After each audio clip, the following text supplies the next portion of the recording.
दोस्तों, इस दुनिया में दो तरह के लोग होते हैं। एक वो जो परिस्थिति चाहे बद से बदतर क्यों ना हो जाए लेकिन वो हार नहीं मानते, वो पीछे मुड़ के नहीं देखते। और एक वो जो हर छोटी छोटी बात पर असफल होने पर परिस्थितियों को अपनी ढाल बना लेते हैं। आज मैं ऐसे ही एक शख्स के बारे में आप लोगों को बताने वाला हूं जो कि कभी परिस्थितियों से घबराया नहीं बल्कि उनका डटकर सामना किया और जिसने की इतिहास में परिस्थितियों का सामना करने वाली पराकाष्ठाओं की सीमाओं से पार एक जुनून की नई परिभाषा अंकित कर दी। और शायद इसी वजह से जब भी जुनून और पागलपन की बात आगे आती है तो जिम थॉर्प का नाम सामने आता है। जिम थॉर्प का जन्म 22 मई 1887 को हुआ था और अपने जन्म के 2 वर्ष पश्चात ही इन्होंने अपनी माता को खो दिया।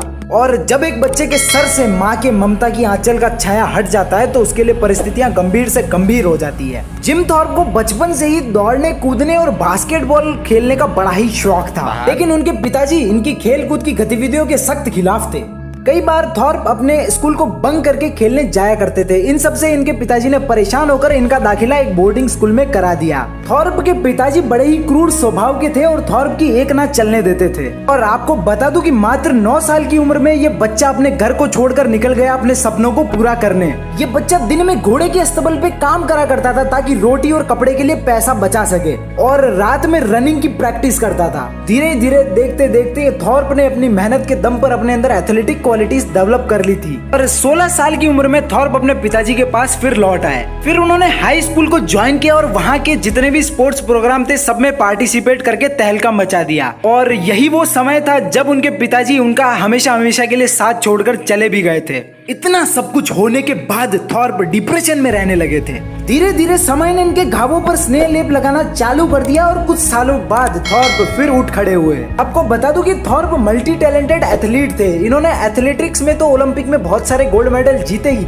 साथ में फुटबॉल और बास्केटबॉल में भी काफी अचीवमेंट्स इन्होंने हासिल की। और ये सब इसी वजह से संभव हो पाया क्योंकि थॉर्प ने अपना लक्ष्य बचपन में ही साध लिया था। और अगर एक बार लक्ष्य साध लिया हो तो वाण को उसे भेदने में देर नहीं लगती। लेकिन लोग आजकल लक्ष्य निर्धारित करने से ही डरते हैं, तो लक्ष्य भेदन तो दूर की बात है। और मैं बस इतना ही कहना चाहूंगा कि कोई नामुमकिन सी बात करके तो दिखा, खुद पहचान लेगा जमाना, भीड़ से अलग चल के तो दिखा। अब 1912 ओलंपिक का वो दिन आ गया जिस दिन कुछ ऐसा हुआ जिसकी वजह से थॉर्प को आज भी याद रखा जाता है। तो 1912 के ओलंपिक वाले दिन जिम थॉर्प गोल्ड मेडल लेने की पूरी तैयारी में आए थे, लेकिन जितना आसान माहौल दिख रहा था उतना नहीं था। और दुनिया के कोने कोने से चुन चुन कर एथलीट्स को मैच में लाया गया था। इस वजह से मैच बड़ा ही टफ था, लेकिन थॉर्प लक्ष्य भेदन की पूर्ण तैयारी के साथ आए थे। लेकिन इसी बीच कुछ ऐसा हुआ जिसकी किसी ने कल्पना भी नहीं की थी। मैच शुरू ही होने वाला था और थॉर्प के जूते गायब थे।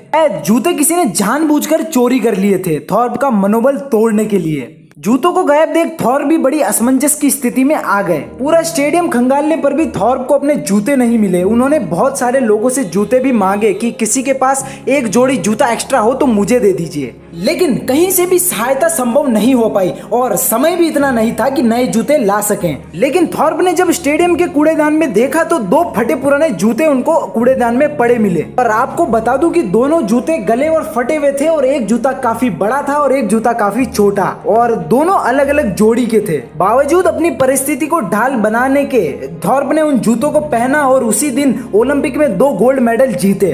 तो दोस्तों, थॉर्प की जगह कोई और होता तो जूते ना होने की वजह से रेस में पार्टिसिपेट ही नहीं करता। लेकिन थॉर्प हार मान जाने वालों में से नहीं थे। उन्होंने लक्ष्य की प्राप्ति के लिए जुनून की एक नई परिभाषा अंकित कर दी। मंजिलें उन्हीं को मिलती है जिनके सपनों में जान होती है। मंजिलें उन्हीं को मिलती है जिनके सपनों में जान होती है।